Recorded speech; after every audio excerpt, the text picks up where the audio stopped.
Hello everyone and welcome to my channel, Master the Hoop. My name is Yaz and today I want to talk about cross-stitch patterns. I'm going to show you how to read a pattern and how to choose a pattern for your next project. I will also show you several different patterns and the different things that might be included in the pattern. So when you get your first pattern, first thing you want to do is look over the whole thing. Patterns should give you the size when finished, the number of stitches, the color key, and if there are any specialty stitches involved. So for this pattern, it's 28 by 21 stitches, and it gives you the finished size depending on the count of fabric you choose. So if you choose to work this on a 14 count, the finished project will be 2 by 1.5 inch. The higher count you choose, the smaller your project will be. If you remember from my fabric video, the count is the number of stitches per inch. The next thing is the color key. So every pattern, the colors will be represented by a unique symbol. So this symbol here is for the DMC 164 forest green light. So every pattern will have symbols, the colors that are assigned to that symbols. It will have the manufacturer, the number, and the name of that color. It will also tell you how many strands to use for cross stitch, and some patterns will even give you an estimated usage. The last thing are any specialty stitches included. So this pattern includes a back stitch, which is represented by a thick line, and it also has French knots. This is the symbol for French knots. So going back to our pattern, the way to understand easy, there are 3 different grids on this pattern. So these light color grids, they represent one cross stitch. So this one little square here is 1 stitch. The thicker black lines represent 10 by 10 grids. So this is a 10 by 10 grid. The red lines will show you the center of your pattern. Most of the times there will be arrows pointing to the center as well. What this is important is when you are starting your cross stitch, especially with smaller ones like this, you want to line up the center of your pattern with the center of your fabric. That way you will make sure that you don't end up working too close to the edge and later on resulting in not being able to frame your project.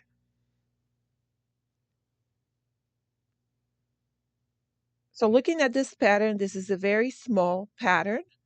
It includes 5 colors. There are no specialty stitches. This is all full cross stitch only. So this is a good pattern for a beginner. Now I have, because this is one of my patterns, I have also made a little bit more advanced version. So the second bee frog here is smaller than this one, but it actually has more detail, and that is because there are several specialty stitches included in here. First of all, we have back stitch.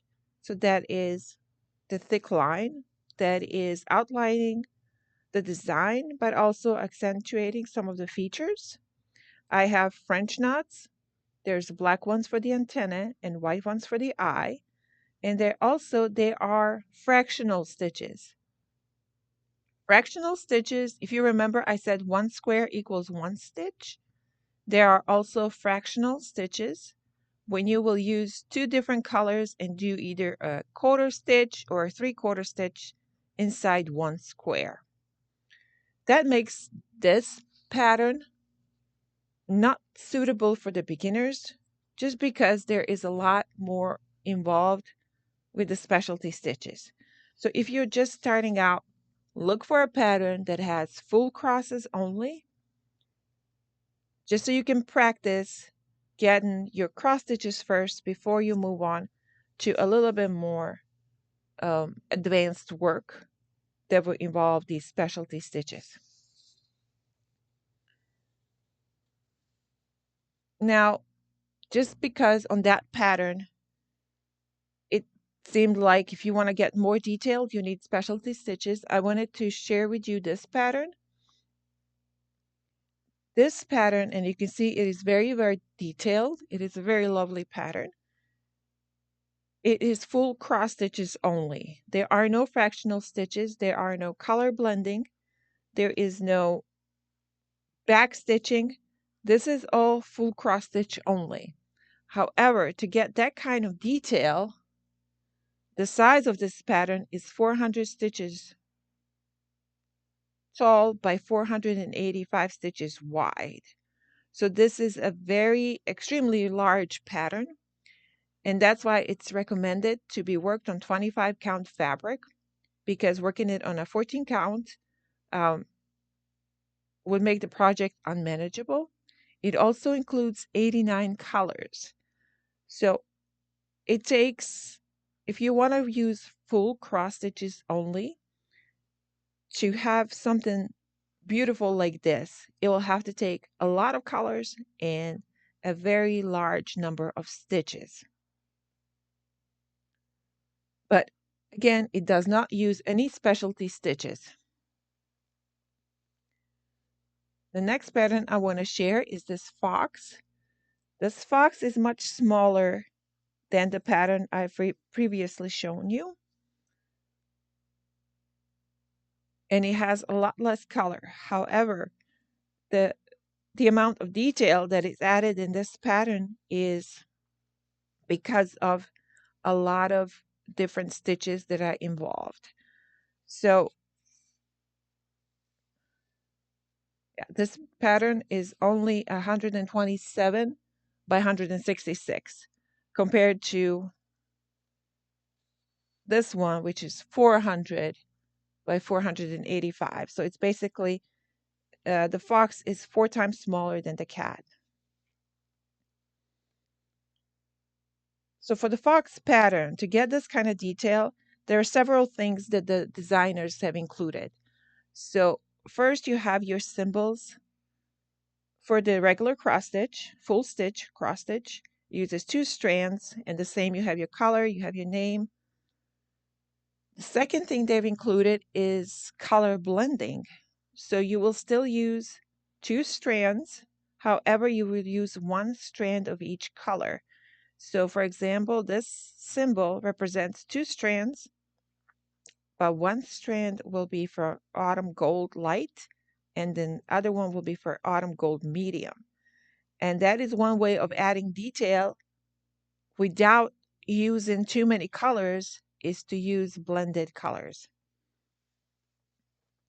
The second thing that this pattern uses is it has half stitches. So you still use, there's your symbol, you have 2 strands, but you only do a half stitch. In the half stitch, compared to this is full cross, the half stitch is just 1/2 of the cross.